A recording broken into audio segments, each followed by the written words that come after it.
अरे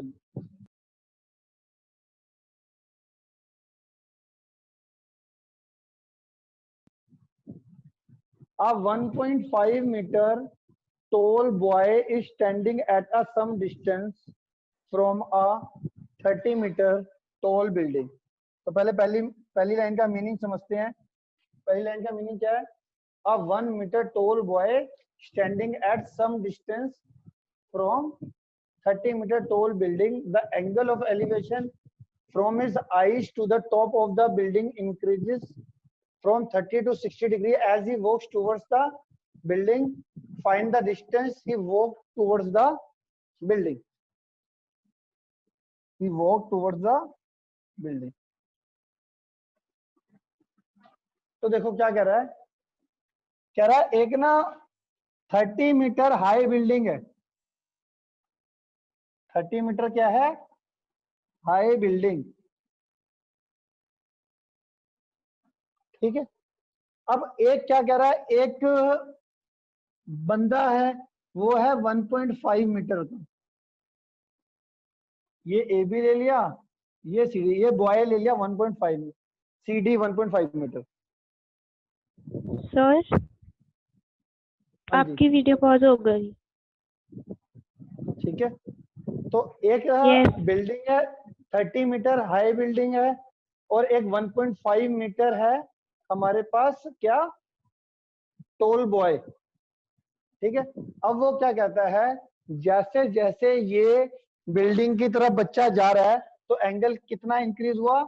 पहले यहां से एंगल ऑफ एलिवेशन बनाओ।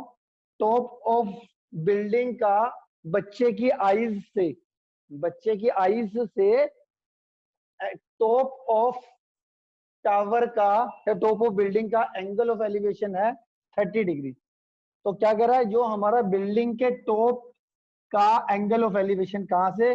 बच्चे की आईज से, बॉय की आईज से, वो कितना डिग्री है? 30 डिग्री। ठीक है।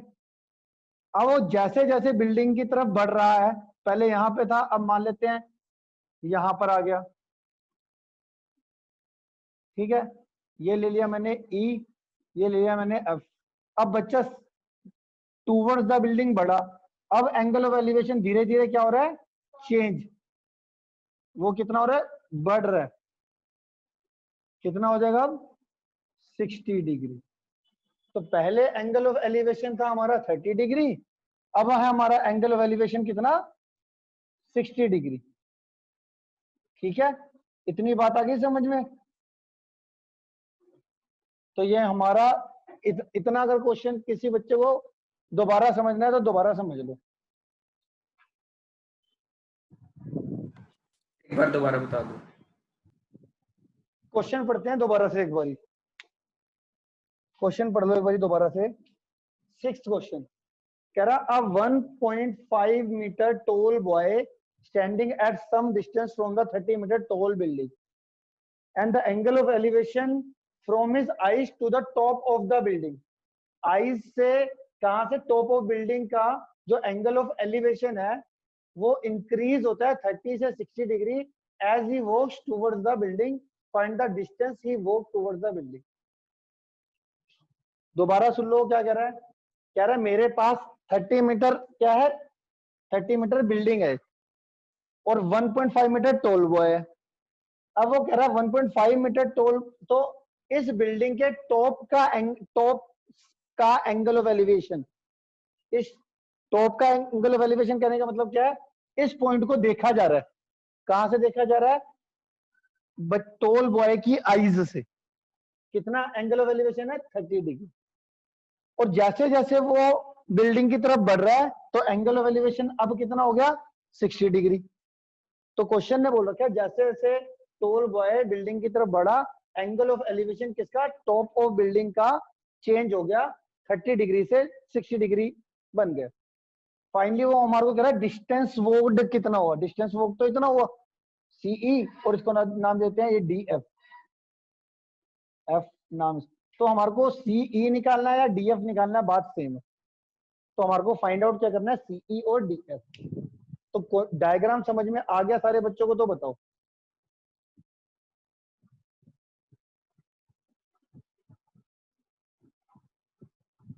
ठीक है, तो मुझे क्या निकालना है, तो पहले थोड़ा सा रिप्रेजेंट कर देते हैं।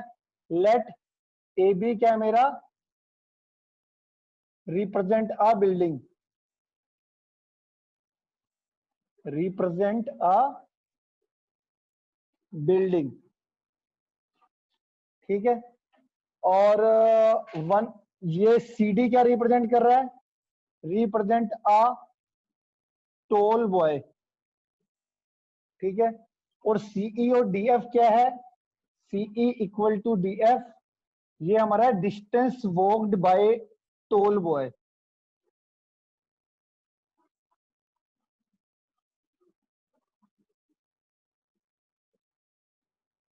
ठीक है। अब हमारे को फाइनली सीई और डीएफ ही निकालना है, ओके। तो कैसे निकलेगा सीई और डीएफ, ठीक है। तो मैं क्या करूंगा, ये 1.5 मीटर है। अब सारे बच्चे ना कैलकुलेशन देख लो आराम से, फिगर समझ में आ गई सारे बच्चों को। ये सी डी है, तो ये इसको नाम देता हूं एन। सी डी और ए एन बराबर होंगे, तो ये भी कितना हो जाएगा, 1.5 मीटर। ये 1.5 है तो ये भी 1.5।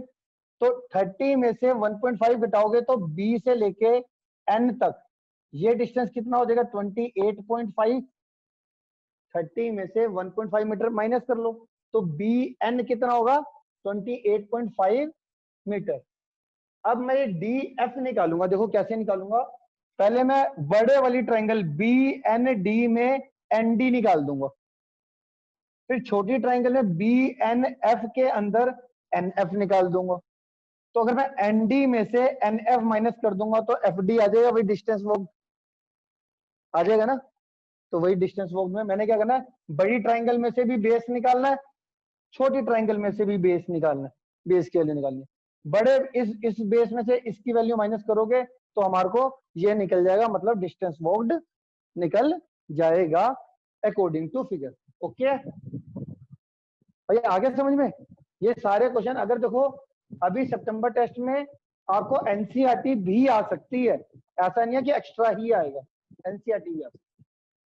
तो देखो सबसे पहले in right triangle B N F, B N F, इसके अंदर देखो ये साइड हमें पता है बी एन और एन एफ निकालनी है। तो B N upon N F, angle के सामने वाला परपेंडिकुलर को बेस से डिवाइड करा, परपेंडिकुलर अपॉन बेस कितना होता है, tan 60, tan 60, tan 60 कितना होता है हमारा, √3। बी एन की वैल्यू कितनी है, 28.5, और एन एफ की वैल्यू हमें निकालनी है। क्रॉस मल्टीप्लाई करोगे तो एन एफ की वैल्यू आ जाएगी कितनी, 28.5 अपॉन √3। √3 जब भी डिनोमिनेटर में होता है, रूट वाली सिंगल टर्म, तो उसी से मल्टीप्लाई, उसी से डिवाइड हम कर देते हैं। √3 इंटू √3 3 आ जाएगा, ये आ जाएगा मेरा 9.5। तो ये आ जाएगा मेरा 9.5 √3 मीटर, ये आ गया मेरा एन एफ। इतना समझ में आ गया। तो हमने पहले इस बी एन एफ के अंदर से एन एफ निकाल दिया। अब इन बी एन डी के अंदर in right triangle B N D के अंदर फिर से वही मैं परपेंडिकुलर, परपेंडिकुलर बी एन और बेस एन डी निकालना है। B N upon N D करा, वो आ जाए परपेंडिकुलर अपॉन बेस, वो कितना 10, 10 30 कितना होता है 1/√3। बी एन हमारा 28.5 अपॉन एन डी, और ये हमारा 1/√3। क्रॉस मल्टीप्लाई करोगे तो एन डी की वैल्यू कितनी आ जाएगी, 28.5 √3 मीटर, 28.5 √3 मीटर, ठीक है। अब एनडी भी निकल गया और एनएफ भी निकल गया ना। अब एनडी में से एनएफ माइनस कर लेना, आपका df आ जाएगा विच इज डिस्टेंस वॉक। तो df हमारा क्या है, distance walked by tall boy. तो df कैसे, वो तो हमने बता ही दिया, चलो df तो हमारा वो क्या आ जाएगा, nd माइनस nf। nd हमारा 28.5 रूट 3 माइनस nf आ जाएगा 9.5 रूट 3।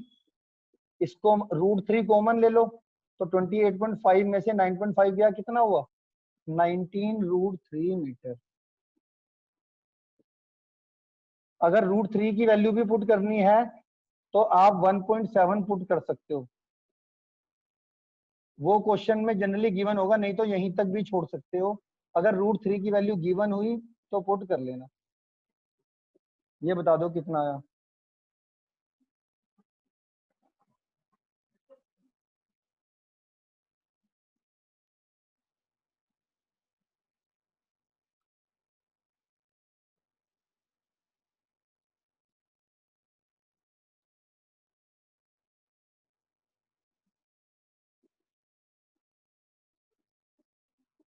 अप्रोक्स आ गया 32.3 मीटर। रूट 3 की वैल्यू जो होती है ना, ये रूट 3 आ जाए, रूट 2 आ जाए, रूट 5 आ जाए, जनरली तो आपको अगर फाइनल एग्जाम में आया तो इस रूट 3 की वैल्यू अगर दी होगी तो पुट करनी होती है, नहीं दी हुई तो आप वहां तक भी छोड़ सकते हो।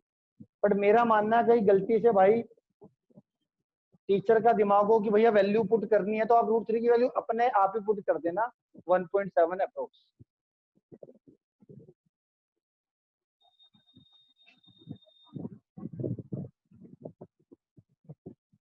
ठीक है,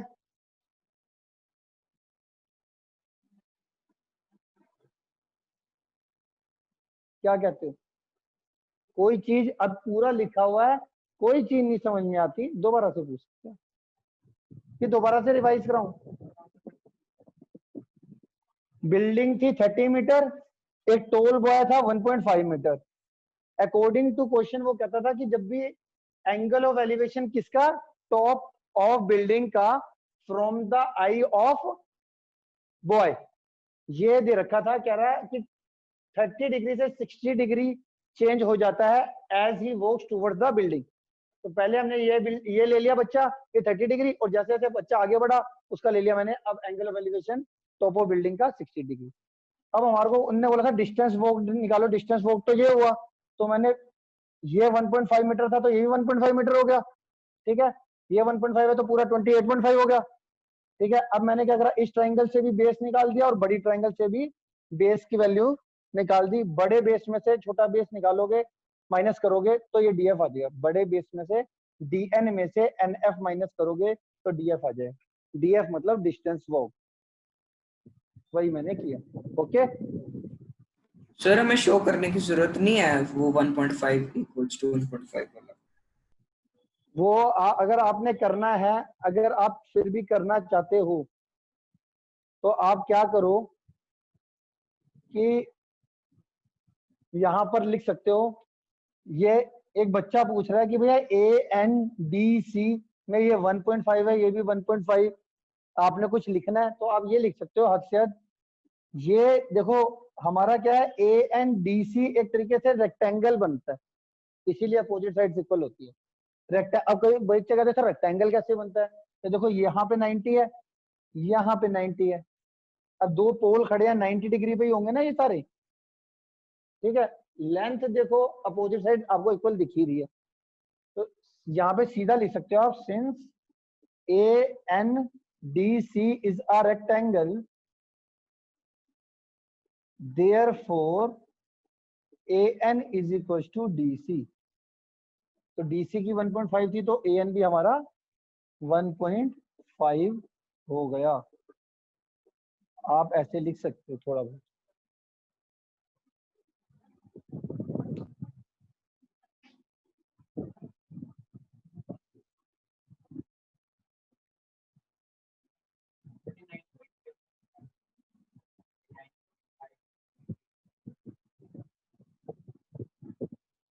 क्या कह रहे हो?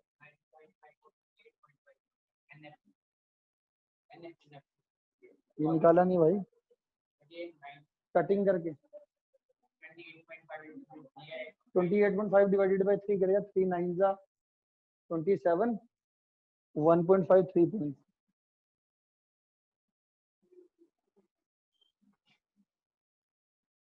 अगला पढ़ो जी, 6th क्वेश्चन हो गया ना, 7th पढ़ो।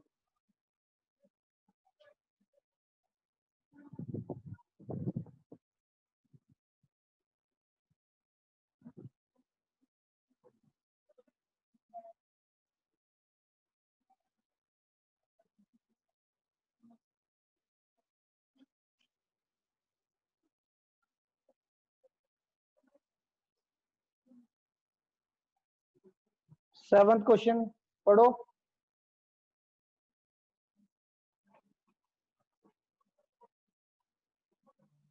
पढ़ो फटाफट पढ़ो 7th क्वेश्चन।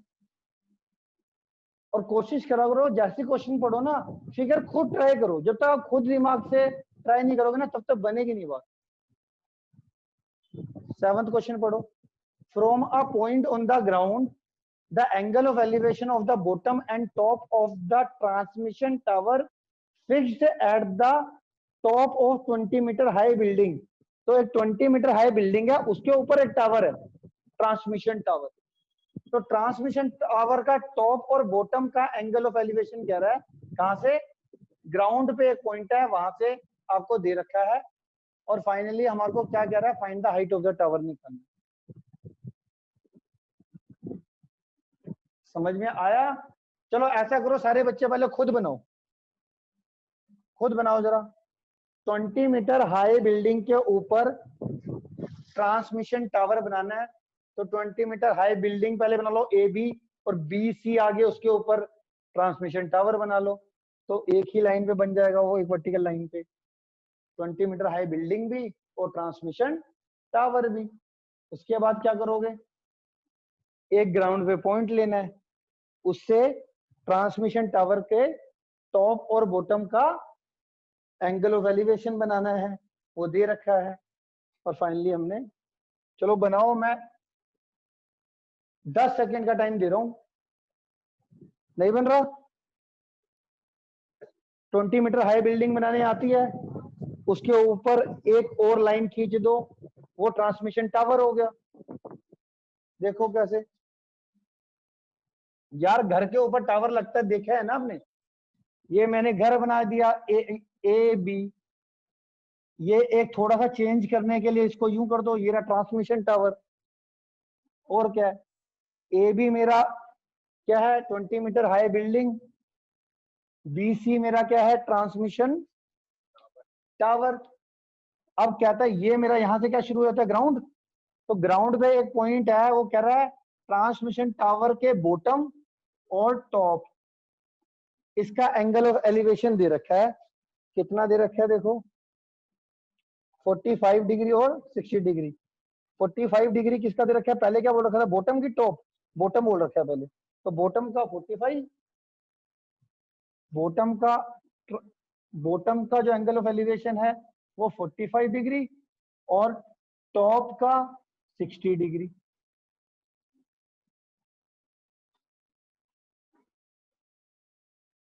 ये दे रखा है, ये फिगर बन जाएगी। हमारे को फाइनली क्या निकालना है? इस ट्रांसमिशन टावर की हाइट निकालनी है। इसको लेट कर लेते हैं x, फिलहाल के लिए पहले थोड़ा सा लिख लेते हैं। Let B C represent transmission tower.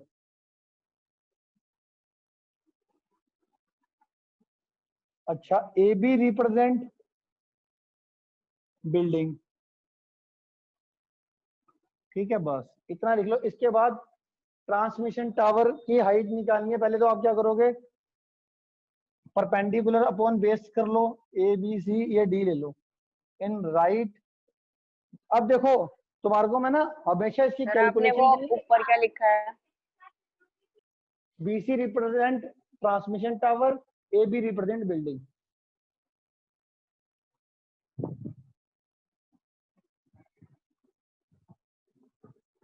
BC represent a transmission, BC represent tower, transmission tower, लिख सकते हो, ए बी रिप्रेजेंट बिल्डिंग। ये हमारा क्या है, ट्रांसमिशन टावर, इधर आ जाएगा बीच में।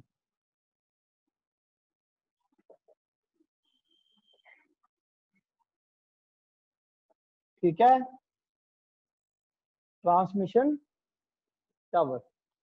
अब एक बात बड़ी ही जनरल कैलकुलेशन समझा रहा हूं, पूरे के पूरे चैप्टर एक्स्ट्रा सब में कॉमन कैलकुलेशन है। तुम्हारे को फिगर अगर तुम्हारी बन गई तो तुम्हारे को अगर एंगल ऑफ एलिवेशन दो दे रखे हैं या दो एंगल दे रखे हैं, उन दोनों एंगल के कोरस्पोंडिंग दो ट्रायंगल भी बन रही होगी। जैसे 45 डिग्री के कोरस्पोंडिंग कौन सी बन गई, बीएडी, और 60 डिग्री के कोरस्पोंडिंग बन गई सीएडी। इन दोनों में हमेशा 90% केसों में परपेंडिकुलर अपॉन बेस लगता है। जनरली हाइपोटेनियस बहुत कम क्वेश्चनों में निकालनी होगी, एक अधिक क्वेश्चन में। दोनों ही क्वेश्चन में हमेशा परपेंडिकुलर अपॉन बेस हम लगा देते हैं, हमेशा ही लगाएंगे। देखो दो एंगल के कोरस्पोंडिंग दो ट्रायंगल, और दोनों ट्रायंगल में परपेंडिकुलर अपॉन बेस कितना होता है, 10। हमेशा ऐसा करना है calculation. In right triangle B A D, इसमें क्या आ जाएगा, B A upon A D कितना आया, 10। 10 हुआ ना परपेंडिकुलर अपॉन बेस, 10 45 डिग्री, 10 45 कितना होता है, 1। तो बी ए की वैल्यू कितनी थी, 20 upon A D, cross multiply करके क्या आएगा, ए डी की वैल्यू कितनी आ जाएगी, 20 मीटर। ए डी की वैल्यू कितनी आ जाएगी, 20 मीटर। अब इसी तरीके से आगे चलते हैं, बड़ी ट्रायंगल लेते हैं। In right triangle C A D, C A D के अंदर perpendicular C A base A D, perpendicular upon base कितना होता है, 1060। 1060 कितना होता है हमारा, √3। सी ए की लेंथ देखो कितनी है, सी ए की, ये x और ये 20, ये 20 प्लस x हो गई। और एडी की, एडी हमें निकालना है फिलहाल के लिए। अच्छा एडी की वैल्यू देखो 20 दे रखी है फिलहाल के लिए, 20 plus x is equal to √3 AD, cross multiply करके। ठीक है, अब एडी की वैल्यू मैं ये 20 पुट कर रहा हूँ, इसको इक्वेशन 1 दे रहा हूँ। तो ये 20 प्लस एक्स का 20 प्लस एक्स प्लस √3, और एडी की वैल्यू कितनी है, 20। तो ये 20 √3 आ जाएगा, और यहाँ पे लिख दूंगा यूजिंग 1, यूजिंग 1। अब क्या होगा, x की वैल्यू निकाल लो यहाँ से, 20 को उधर भेजोगे तो 20 √3 माइनस 20 कॉमन ले लोगे तो कितना आ जाएगा, √3 माइनस 1 मीटर। तुम्हारा ये आ गया ट्रांसमिशन टावर की height. Therefore length of transmission tower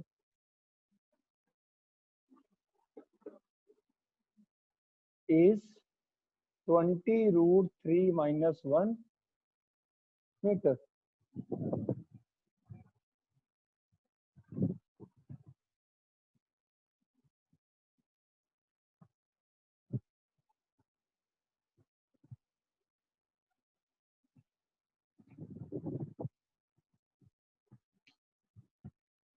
क्या कहते हैं, ठीक है।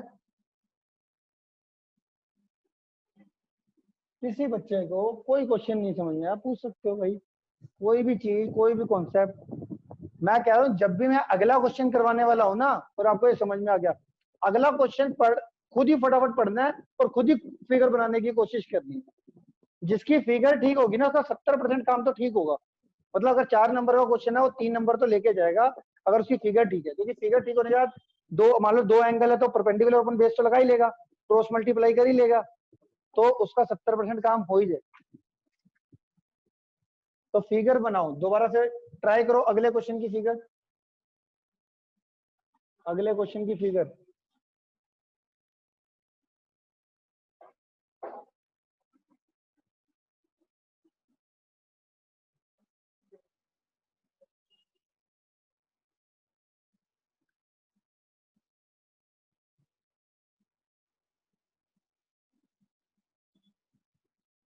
8th क्वेश्चन,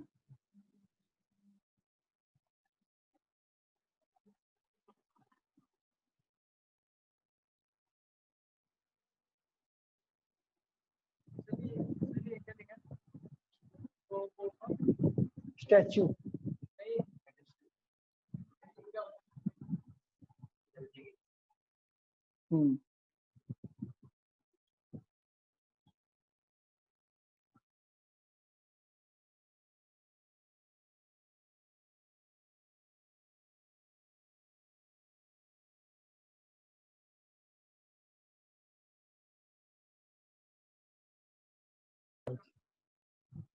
हाँ जी, देखना जरा, ठीक है।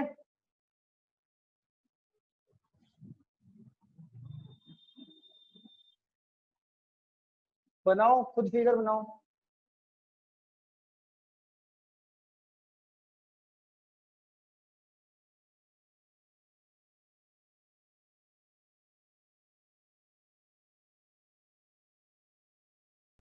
सर बना ली।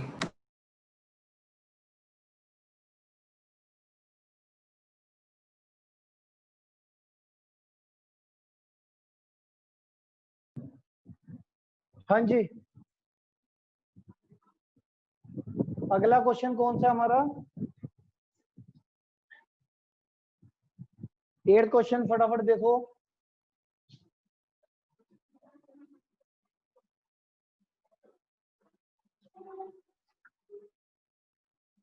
एट्थ क्वेश्चन बना लिया फिगर? चलो, 1.6 metre toll a statue 1.6 meter tall stands on the top of the pedestal from a point on the ground. The angle of elevation of the top of the statue is 60 degrees, and from the same point the angle of elevation of the top of the pedestal is 45 degrees. Find the height of the pedestal. तो देखो question क्या कहता है। Pedestal, पहले word pedestal समझ लो। Pedestal का meaning होता है जहां पर जो बेस होता है स्टैचू का, जिसके ऊपर स्टैचू खड़ा होता है। समझ लो, कोई भी स्टैचू आपने कहीं पे लगा हुआ देखा होगा, नीचे बेस बना होगा ना, तो पेडिस्टल, पहले पेडिस्टल बनेगा मतलब नीचे। मैंने मान लो ये ले लिया ए बी पेडिस्टल, और उसके बाद मैंने बी सी ले लिया स्टैचू विच इज 1.6 मीटर। अब इन्होंने क्या करा है, ग्राउंड पे एक पॉइंट है, ग्राउंड पे क्या है, एक पॉइंट, इससे टॉप ऑफ स्टैचू का भी एंगल ऑफ एलिवेशन दे रखा है, और टॉप ऑफ पेडिस्टल का भी एंगल ऑफ एलिवेशन दे रखा है। पेडिस्टल का टॉप ये रहा, और स्टैचू का टॉप सी पॉइंट है। दोनों का एंगल ऑफ एलिवेशन कितना गिवन है बताओ? 45 and 60। पेडिस्टल का टॉप 45 और 60, मतलब ये पेडिस्टल के टॉप से ये 45 डिग्री, और ये हमारा कितने का है, 60 डिग्री। ठीक है, इतना क्लियर हो गया? अब इसके बाद आपने क्या करना है, जनरली जो सी लेंथ है इनमें निकालना क्या, जरा मेरे को बताओगे? पेडिस्टल की लेंथ ऑफ पेडिस्टल निकालनी है। A B. फिलहाल मैं इसको एक्स ले रहा हूँ, ये भी मुझे नहीं पता, इसको पॉइंट ले लेते हैं हम डी, और ये मैंने बेस पूरा बना रखा है, ए डी लेट कर लिया, ये जो है ये वाई लेट कर ली। तो इस ट्राइंगल में परपेंडिकुलर अपॉन बेस और पूरी ट्राइंगल में परपेंडिकुलर बेस लगा के एक्स वाई में दो इक्वेशन आ जाएगी, उनको आपस में सोल्व करके तुम्हारा एक्स आ जाएगा। करो जरा।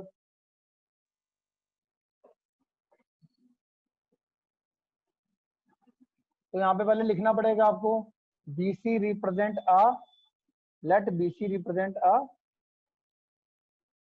स्टैचू, AB रिप्रेजेंट आ पेडिस्टल। ठीक है, ये आ गया, ये आ गया, और ठीक है। अब इन राइट ट्राइंगल BAD और in right triangle CAD, BAD में परपेंडिकुलर अपॉन बेस, मतलब A B upon A D perpendicular upon base 1045, ये मेरा x हो गया, ये अपॉन y हो गया, ये तो यहां से आ गया मेरा x is equal to y, equation 1। पूरी ट्राइंगल लोगे यहाँ पे C A upon A D, C A upon A D वो कितना आया 1060, वो कितना होता है √3, सी ए तुम्हारा क्या है 1.6 ये रहा और x ये रहा, सी ए पूरा है ना, तो 1.6 प्लस x और अपॉन ए डी ये कितना है y।